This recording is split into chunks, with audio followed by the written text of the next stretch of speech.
Pierrot est le dernier fermier installé au cœur de la ville.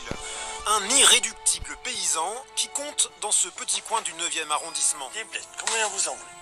Un bon kilo? Un bon kilo, un peu plus alors. C'est important pour nous, c'est du frais et tout, c'est le meilleur. On choisit à qui on donne son argent aujourd'hui et on préfère donner notre argent à Pierrot et sa ferme qu'au supermarché.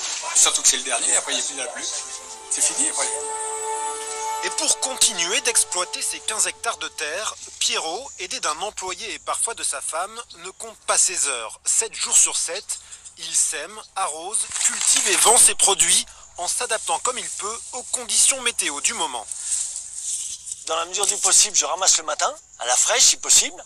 Et puis l'après-midi, quand il fait vraiment chaud, je fais toute la préparation, le triage. Et puis après, il faut mettre tout en rayon et que ça soit prêt quand les gens arrivent à 17h.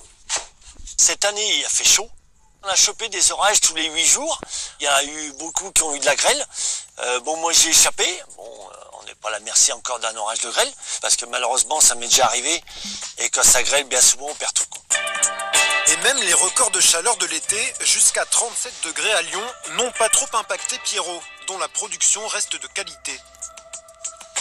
Regardez, ça c'est de la tomate ça. Ça c'est naturel.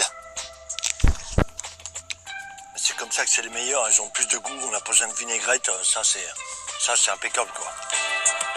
En récolte en cette fin d'été, tomates, aubergines, Ça c'est beau ça.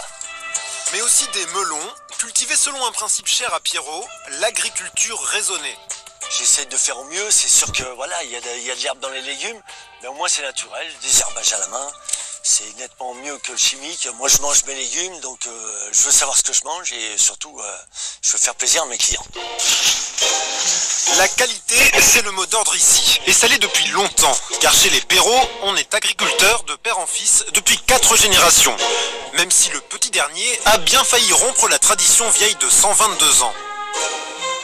Moi, quand j'étais gamin, je voulais faire maçon. Mes frères et sœurs n'ont pas repris la ferme. Les parents voulaient que quelqu'un reprenne. Comme j'étais le plus jeune, en fait, c'est moi qui ai repris. Et donc, après, ça s'est enchaîné. Et puis maintenant, je suis encore là, en 2018. Et c'est toute ma vie, quoi. Une vie de paysan qui a pourtant bien failli disparaître dans les années 80, lorsqu'un projet de zone d'activité concertée a été lancé par la mairie.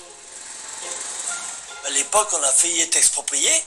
Et puis après, on s'est battu, on a fait une pétition pour avoir 2000 signatures. On a fait bouger la mairie.